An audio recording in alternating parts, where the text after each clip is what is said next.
Uma das principais histórias desse ano na Fórmula 1, obviamente, foi a questão do Hamilton se transferindo para a Ferrari. A maior transferência de todos os tempos da Fórmula 1 tinha toda a pompa de que seria de grande sucesso e que começaria a ter sucesso desde a primeira corrida. E a gente estava ansioso para ver isso na pista, de como iria funcionar, se as alterações do carro da Ferrari iam dar certo para todo mundo. E assim nós entramos na temporada 2025. Um problema é que já no início do ano a gente consegue perceber que o próprio Hamilton ainda tem alguns problemas de adaptação com esse carro da Ferrari, justamente enquanto seu companheiro de equipe, que a gente pouco falava, está conseguindo uma vantagem em relação ao piloto inglês. E aí a gente começa a se questionar: qual que é o problema do carro? Qual que é o problema do Hamilton? Será que a situação já não deu certo com apenas 5 corridas? Primeiro, não dá pra gente definir se uma relação vai dar certo ou não só por causa do início dela, a gente só avalia depois do final. Porém, nesse vídeo a gente consegue elencar algumas coisas que podem estar explicando o porquê que o Hamilton tá ficando tão atrás do Leclerc. Porque outro dia ele estava na coletiva de imprensa e perguntaram para ele qual era o problema, e ele falou que, bom, só seria resolvido com transplante de cérebro.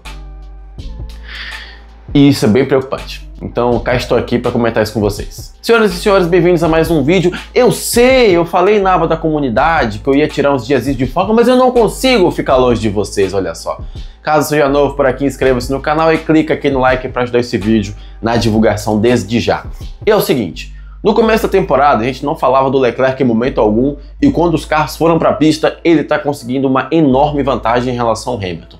Nas primeiras 5 corridas, ele não só se classificou melhor que o Hamilton no modo geral, 4 contra 1 nas principais, ele também tem feito um 5-0 nas corridas, de fato, né? Na hora do vamos ver. Na classificação e na corrida, o Leclerc está conseguindo uma vantagem ao Hamilton. E sobre o GP da Arábia Saudita, digamos que a situação atinge um nível muito preocupante.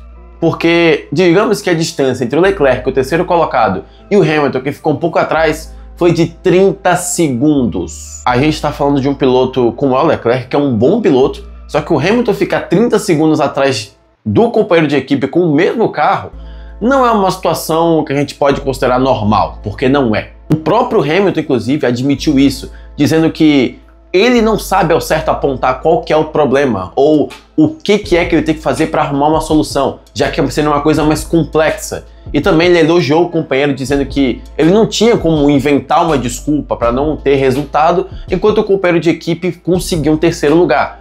Ou seja, o ritmo estava lá, ele só não sabia como encontrar. E aí, pensando nisso, um pouco preocupado também, porque não é normal o heptacampeão falar esse tipo de coisa, eu fui pesquisar quais seriam os possíveis motivos para essa relação não ter começado tão bem. Lembrando que não é o fim do mundo o Hamilton ficar atrás do Leclerc.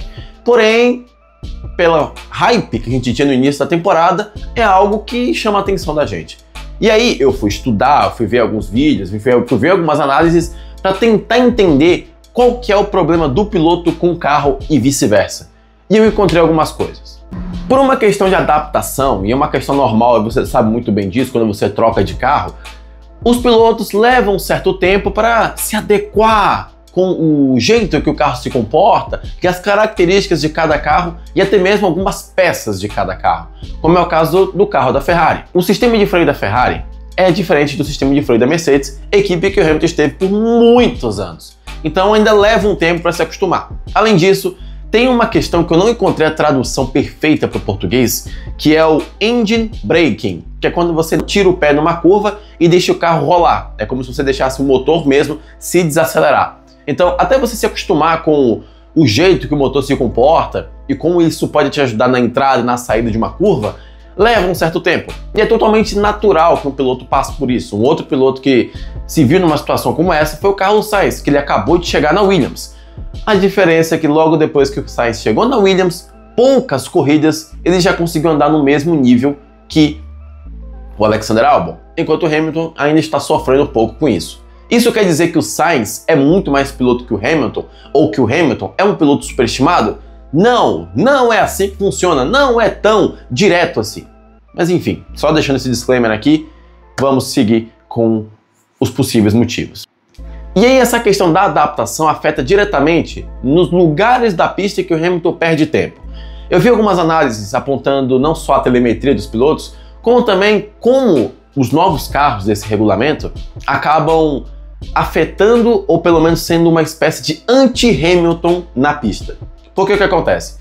Nos últimos regulamentos, o Hamilton ele se especializou em frear mais dentro da curva e acabar saindo de uma maneira um pouco mais, como eles disseram, afiada. É como você saísse da curva em V. Você entra, freia e faz, num ângulo um pouco mais fechado. Enquanto os novos carros, eles preferem, ou melhor, eles vão pedir uma aproximação, uma abordagem da curva de um modo um pouco mais suave, em que você freia um pouco antes, você deixa o carro rolar dentro da curva e você faz o percurso dela como se fosse em U, ou seja, justamente bem diferente daquilo que o Hamilton aperfeiçoou no seu estilo de pilotagem.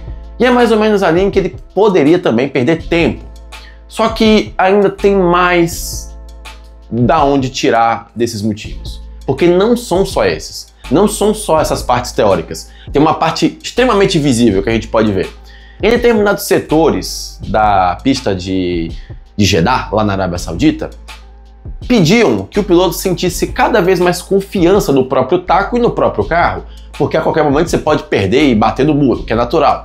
Só que quando a gente comparava Leclerc com Hamilton, a gente conseguia perceber que é como se o Leclerc chegasse com mais velocidade na curva, ele chegasse mais confiante de que não iria perder o carro, enquanto o Hamilton, quando chegava no mesmo setor, acabava chegando um pouco mais devagar, como se ele estivesse se protegendo de algo que pudesse acontecer. Ou seja, talvez ele não estivesse tão confiante naquilo que ele estava fazendo naquela volta. Enquanto o Leclerc já estava mais acostumado, simplesmente chegava na pista, colocava o carro na curva que for e passava sem nenhum problema.